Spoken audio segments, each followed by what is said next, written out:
Hi friends, this is Krishnaraj Rao. Friends, I want to talk about grief and how I process grief. And that's because I'm asked how I process grief in the context of the recent death of my mother. My mom died about 14 days ago. And how do you process grief? Because people, when they give me condolences, they say, Krish, you are never going to get over the death of your mom. We never recover from the loss of our parents, no matter how old we get or how much time passes. I hear these sentiments. The condolences, thank you for the condolences, my friend. Your feelings of sympathy, understood, appreciated. And then I also want to say there is an implied feeling of, how do I put it, emotional dependency. It is almost like you expect me to be emotionally more dependent now than I used to be. That I might want to cry. That's the implication. Or, no, don't cry, come on, don't cry. It's something like that is there. There's a lot of, she's in a better place now. Yeah, that's my mom and dad, that picture back there. Well, my dad died in 2017. He expired after cancer, and it was the last 1-2 years were quite horrible. He was in and out of hospital many times. My mom, she died of plain old straightforward old age and decline around old age. She was bedridden and she just kept getting more and more bedridden. Bedriddenness is in degrees. Bedridden people can sit up, can even stand up for themselves. Most of the time they are lying on the bed. That is one level of bedriddenness. And then it comes to a point where you are not even able to sit up by yourself. Then it comes to a point where you're not even able to move for yourself. That's a kind of bedridden. And just being bedridden is a danger. It can kill you. And that's what basically happened to my mom. And the will to live leaves you. That was my mom.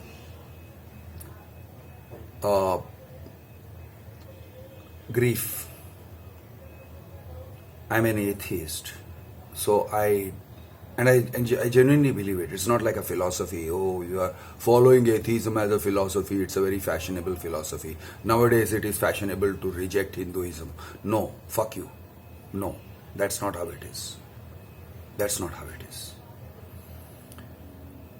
Atheism is simply an understanding that there is nothing supernatural.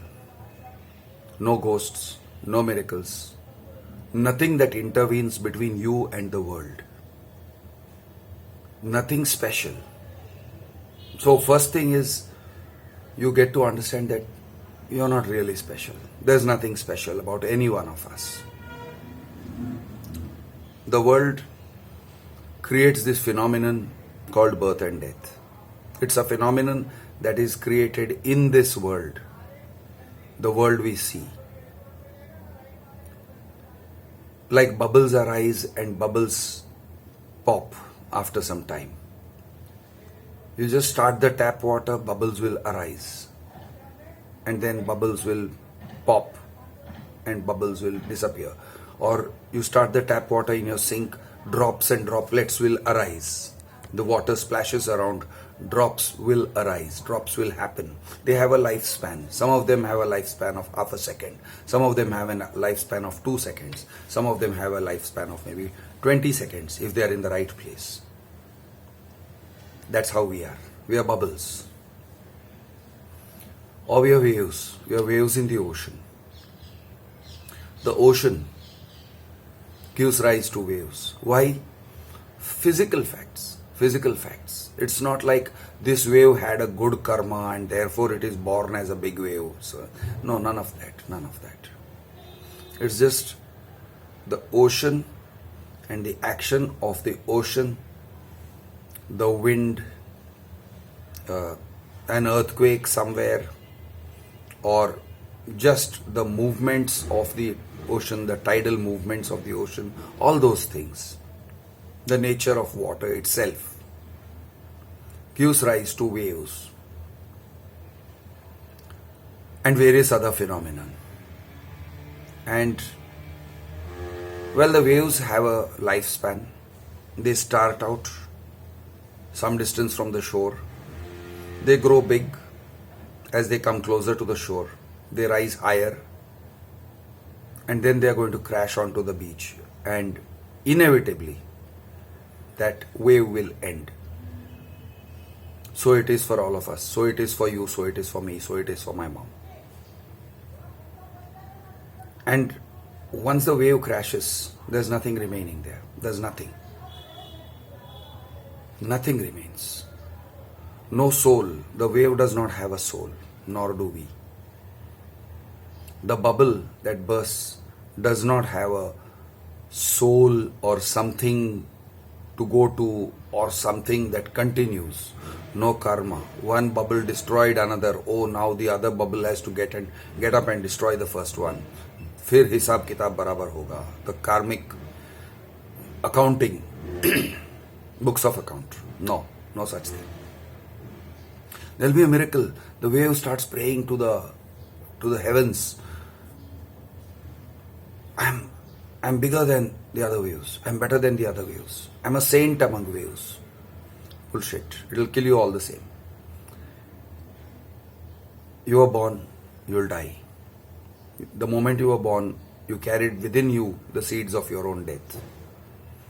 The wave, the moment it got born, started moving towards the shore. The shore was its death. Nothing could have prevented it. No wave ever reaches immortality. Ever. Waves may be higher or lower. Waves may look more significant or insignificant. Some waves may be recorded in history. You may say, oh, once upon a time, in the year 1975, on February 3, 1975 at 2:30 p.m., a great wave arose outside the coastline of Mumbai. It was an exceptional wave. It was a 40-foot wave, never seen before, never seen since. Yeah, you have some historic waves, but they're just waves. So if you have a Mahatma Gandhi that arose, Maha-Atma, we take it very literally. Oh, Mahatma Gandhi, great man, great soul. Fuck off, man. Fuck off. Just another guy. Just another fucking guy. Yes, he created something good while he lived. He did something good while he lived. We respect that. He did something great. He did something amazing. So, like a 40-foot wave. But he was a creation of the world, not of any Atma, not of any Paramatma. So, no Mahatmas, no Paramatmas, no Superatmas, no ghosts, no heaven to go to. There's no heaven. You don't live a good life here because you want to go to heaven. I mean, you can imagine what you like. You can imagine anything. You can imagine pink fairies. You can imagine Rakshasas. You can imagine Danavas and Daityas. And if you're a Muslim, you can imagine that there are jinns around us. You can imagine whatever you like. If you like to live in the world of imagination, you belong to the world of childhood. Or you're trying to profit from misleading others, maybe. And that's why you're imagining. It's a belief of convenience. You imagine something, it's very convenient to you, it enriches you. But if you're realistic, if you want to understand life, if you want to stay with your understanding of life, genuine life,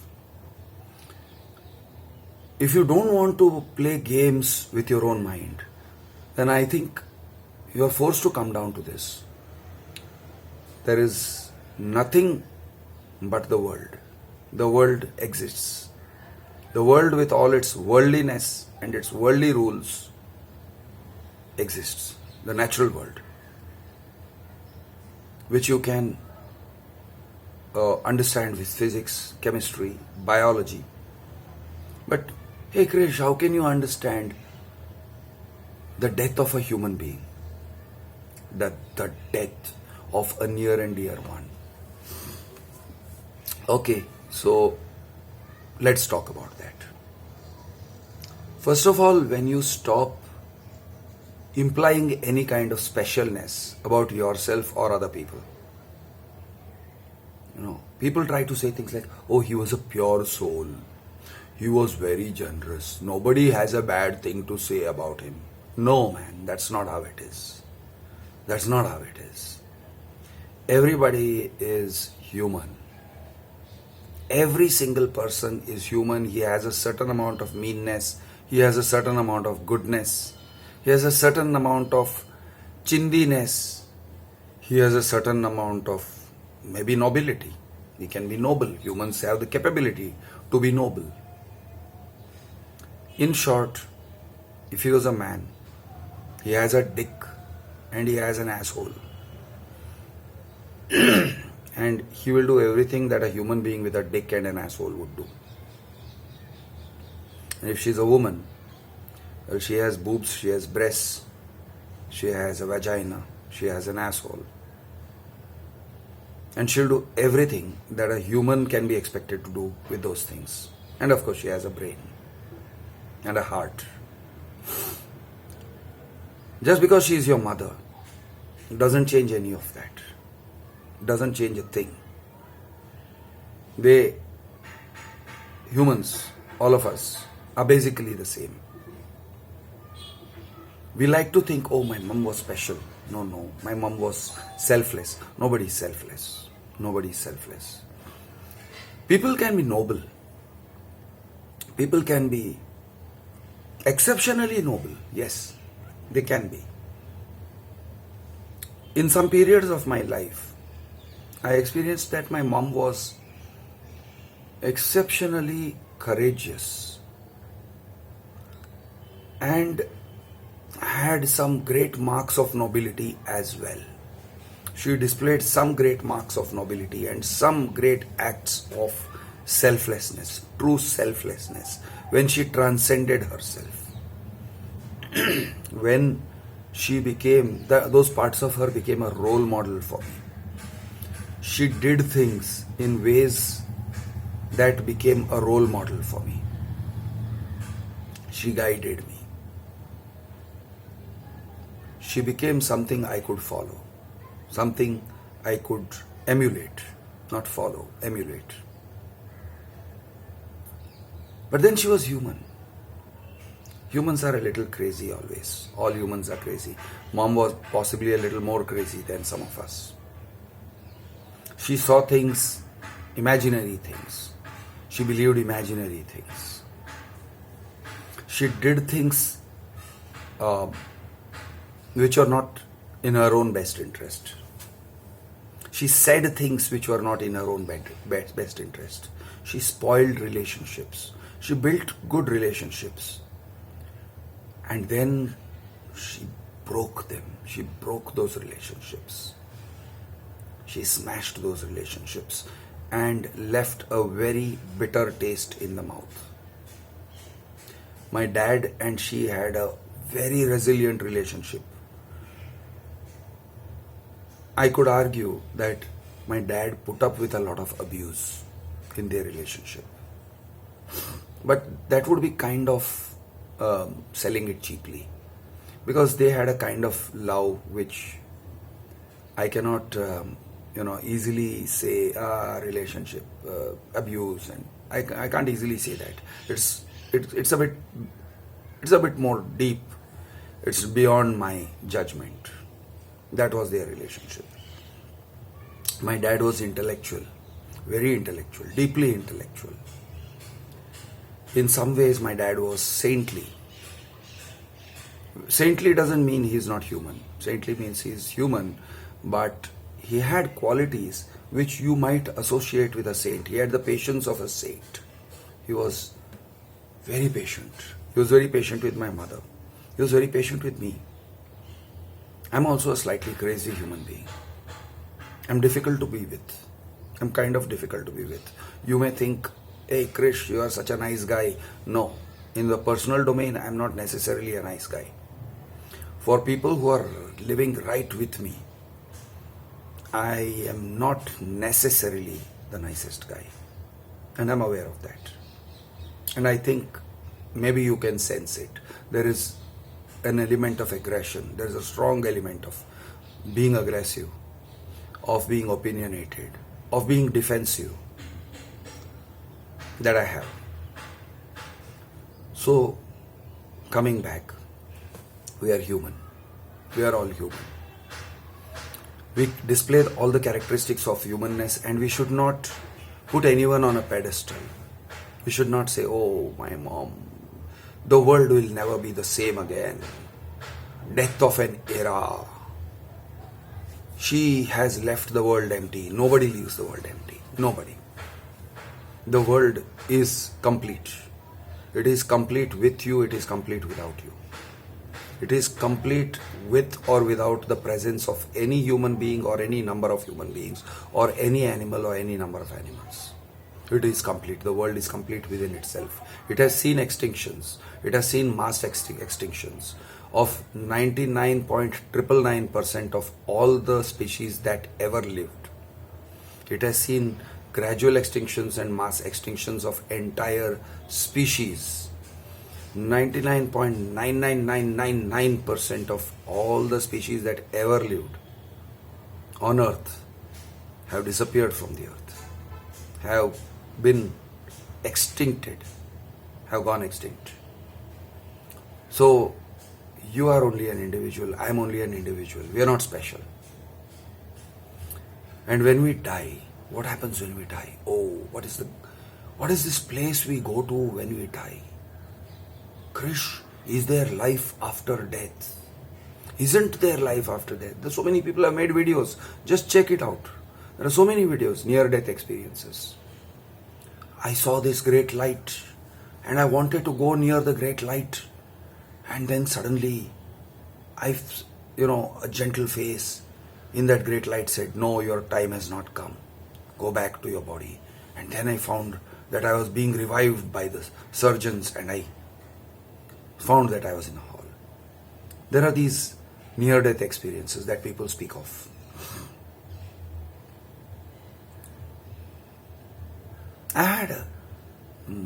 Have I had near-death experiences? Well, yes and no. I will explain one of them to you later. I had one, small one, tiny one. I've had one, near death. I was very near death, but not for long. It was an interesting experience, but you know what? It's not my soul leaving my body and floating above my body and looking down at my body and saying, hey, I can see the world and I can float around in the world without my body. That's a creation of the mind. I had experiences which feel very real. They feel very, very, very real. But, no. Just the experience does not prove a thing. It is just the figment of an oxygen-starved brain or a brain under anesthesia. And I will not give it any more credit than that. Or a drug-induced brain, a drug-induced hallucination. Many people have written scriptural kinds of things based on these drug-induced or illness-induced hallucinations or their fancy flight of imagination. Flights of imagination can make you seem superior to other people. If I were Muhammad, I would say I rode up on a horse, a winged horse, and I went up to heaven. And then on my way down, I saw the Prophet Musa, all that kind of crap. Or I met him on the way up, and then I went and met Allah and said, Allah says, you gotta pray these many times and blah, blah, blah, blah. All that is very convenient. It's easy to have a belief of convenience. A belief of convenience is when that belief profits you. When that belief will benefit you. Having such beliefs, having visions, oh, I have visions of goddess. You can prime yourself to that kind of visions. A vision of a goddess, a vision of a god, a deity coming in front of you and saying, Krishna, I am Vishnu. Hello. Yeah, cool. Nice, beautiful, wonderful, great. Except it's just a figment of your imagination. You are capable of such imaginations. Oh no, but it's not voluntary, it's a dream. It's still an imagination. It's a dream is still imagination. You think a dream happens to you. Yeah, because it's kind of involuntary. But it's imagination. All that is imagination. So how do you deal with grief? With realism. You deal with grief with realism. You say, they have passed. I too shall pass. They are a phenomenon. I too am a phenomenon. Their suffering was a phenomenon. Some people suffer when they die. They suffer a lot when they die. Mercifully, mom didn't suffer so much. Because she had a stroke which kind of put her out of it. Out of her suffering. Was it a stroke? Yeah, it was a stroke. A big blood clot in the brain. And it kind of removed her capability to experience. Or if she suffered, she had to suffer in silence because it removed her capacity to communicate that experience to us, the suffering. So, there is suffering. Maybe there is suffering. Maybe there is enormous amount of pain. Maybe there is enormous amount of fear. I have seen my dad suffer from fear in the last days of his life, in the last 1 week, 10 days of his life. He was afraid. He was mortally afraid. He was crazed with fear at one point of time. Crazed with fear. I have seen him. Well, all these emotions we will experience. Maybe I will, maybe I won't. It depends on the circumstances of my death. Maybe it will be sudden, maybe it will be quick, maybe it will be what you may call merciful, without pain. Maybe it will be extremely painful. Maybe I'll be broken in a dozen places. And each one of those dozen places is going to hurt like hell. Yeah. So, when you grieve, you say we are all processes. How the wave breaks upon the shore, who can control that? Some of them will turn big and foamy and they'll crash, and some of them will just quietly land on the shores. That's life. That's all there is. Only life. I'm Krish the Urban Naxal. Jai Maharashtra. Jai Hind.